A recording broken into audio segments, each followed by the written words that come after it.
Yahudi itu agama, dari kata-kata hada yuhadu kalau nggak salah, atau hada yahudu, yang artinya tobat. Jadi Yahudi itu bukan nama bangsa, bukan nama ras, bukan nama suku, bukan nama apa lain. Tidak ada, bukan nama itu, tapi itu adalah nama agama. Nah, penganutnya siapa? Ya banyak. Jadi orang Yahudi, penganut Yahudi itu gak hanya orang Barat, atau mungkin kita ngomongnya orang Israel, bukan. Orang Indonesia juga ada yang agamanya Yahudi, ada. Orang Malaysia ada.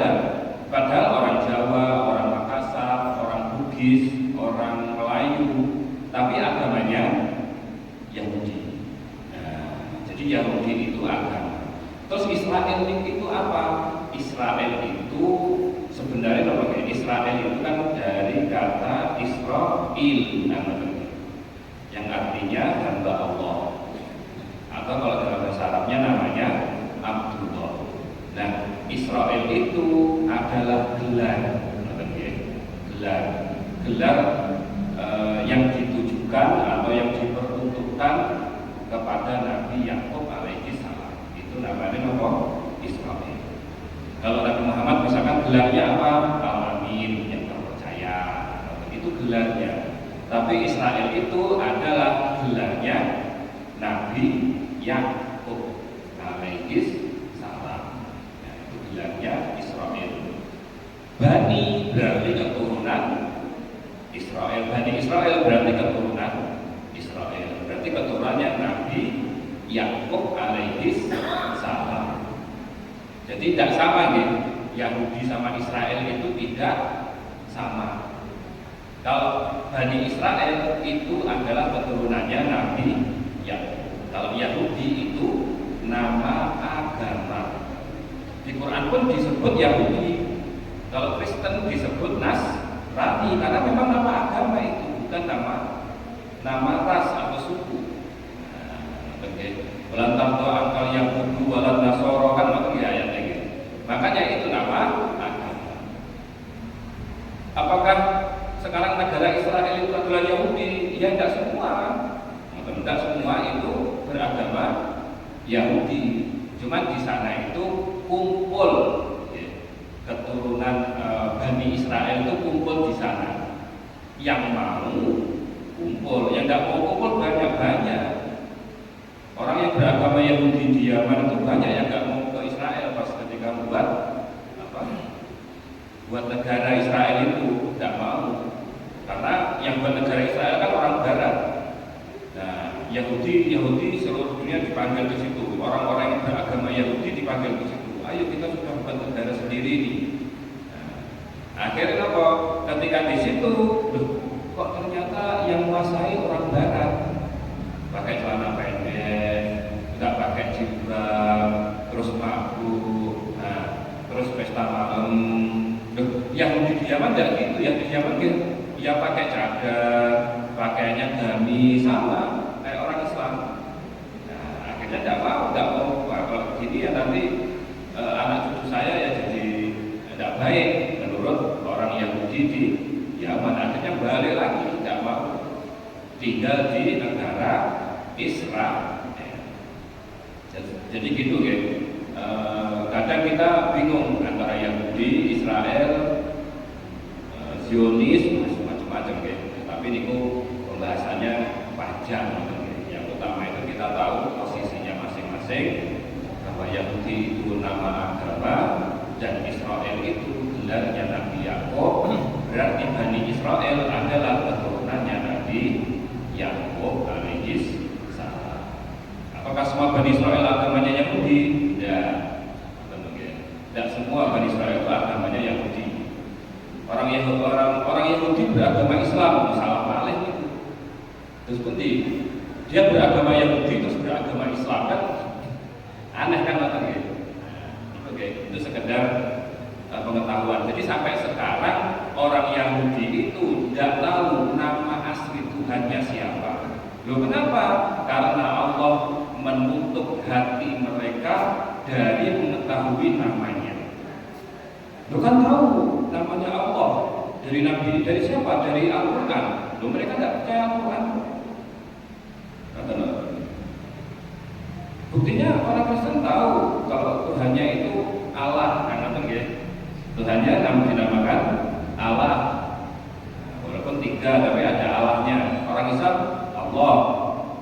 Orang Yahudi nggak tahu ya, ditutup sama Allah. Hatinya itu ditutup agar tidak tahu nama asli Tuhan.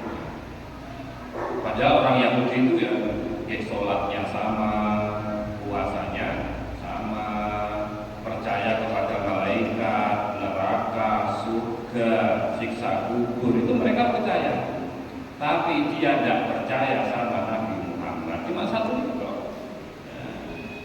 Inilah rahasia la ilaha illallah itu. Allah itu mengumumkan kepada hambanya, ini aku Allah.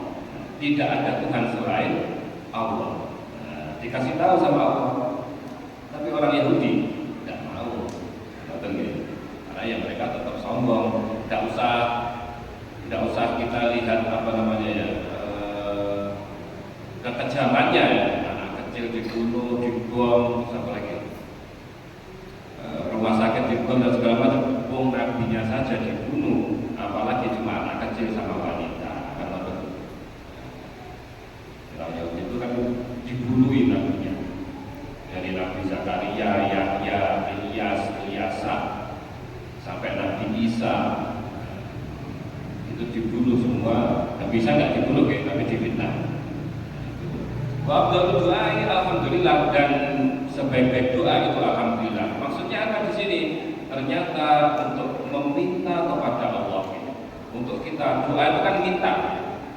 Kalau kita mau doa minta kepada Allah, itu ternyata yang paling baik itu adalah alhamdulillah. Maksudnya apa? Kita menjadi hamba yang bersyukur. Makanya banyak kiai-kiai itu sampai ngomongnya itu, siapa aja nggak bersyukur, nggak saya anggap jadi santri saya. Siapa yang aja nggak mau bersyukur, nggak saya anggap jadi santri saya. Karena dari syukur ini kita mendapatkan semua. Ketenangan hati dapat, keluarga juga tenang, kita tidak gelisah, tidak membawa penyakit, karena kita bersyukur. Apa yang dikasih Allah kita bersyukur. Nah, itu adalah sedikit keterangan dari hadis yang kedua.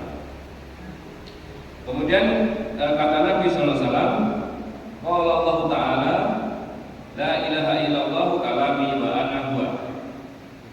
La ilaha illallah itu kalami, firmanku.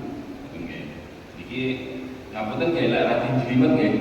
Tapi kadang lek boten dijelasaken, mengke kita takutnya terjerumus kepada keyakinan yang salah, ngoten nggih. Lek kula ngomong sesat iki kaya keras gitu nggih. Sing tak foto sesat, boten kan keras kan nggih. Maksud kabeh disesat-sesat ya kan boten. Nah, di sini Allah itu berfirman kan ngoten nggih. Allah kalamun, Allah itu berkalam, kalamullah.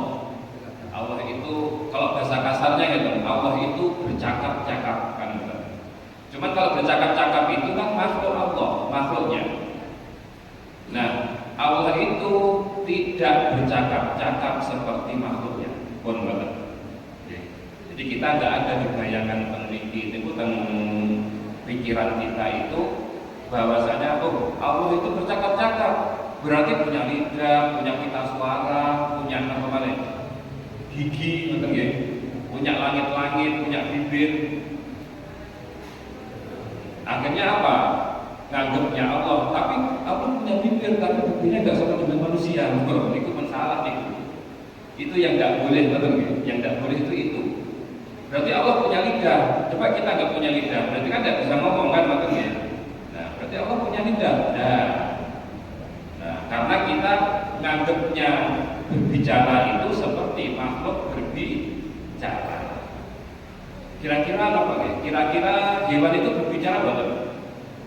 Berbicara menurut bahasanya sendiri. Nah, jadi apa guys? Yang namanya berbicara itu banyak loh guys. Jenengan berbicara dalam hati itu berbicara apa?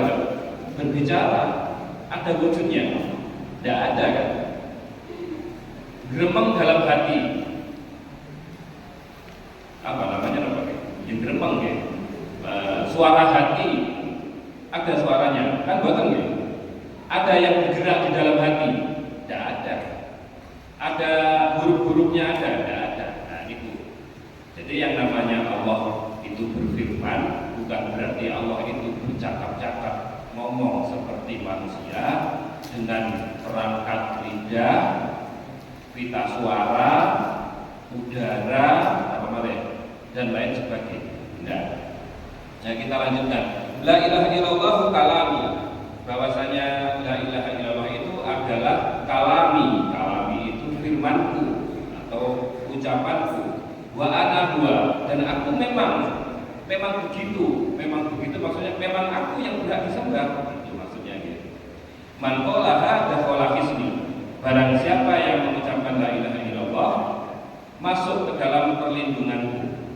Wa man dakhala hisni, dan barang siapa yang masuk ke perlindunganku amina min iqabi, maka dia selamat dari siksaku.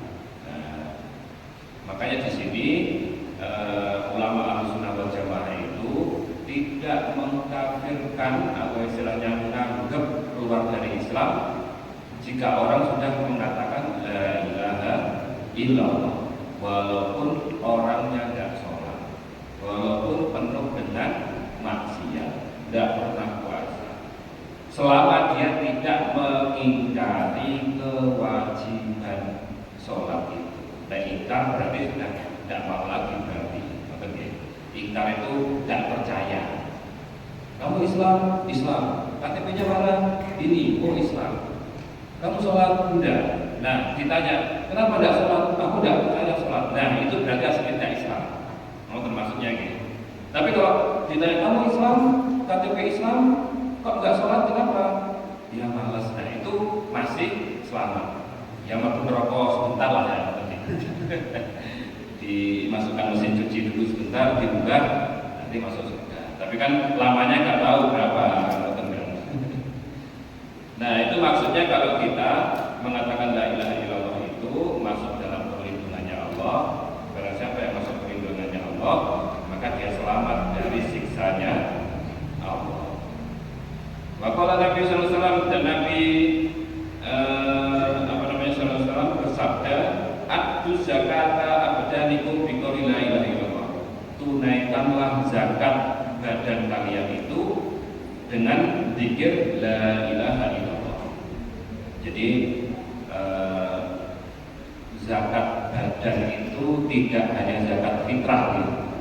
Kita kan tahunya zakat badan apa? Zakat fitrah. Kalau zakatnya harta apa? Zakat mal namanya gitu. Nah, terus kalau sudah zakat fitrah kita nggak bilang la ilaha illallah. Jadi di sini Nabi ngasih tahu, memberitahu kepada kita bahwasanya zakat badan kita itu adalah la ilaha illallah. Terus kalau kita ngomong la ilaha illallah tidak zakat fitrah, tidak, zakat fitrah tetap wajib, betul nggak? Berarti mana zakat fitrahnya? Bagus ngomong la ilaha illallah. Berdasarkan hadis ini, nah udah, zakat fitrah tetap wajib. Kita yang ini sunnah. Kita disunahkan zikir la ilaha illallah, sebab seakan-akan zikir la ilaha illallah itu adalah zakatnya badan kita. Kita sudah dikasih anggota tubuh yang lengkap, kita sudah dikasih kesehatan, alhamdulillah hadir di masjid, sholat. Nah, salah satunya untuk menebus dosa-dosa kita yang lalu, membersihkan jiwa kita itu dengan zikir la ilaha illallah.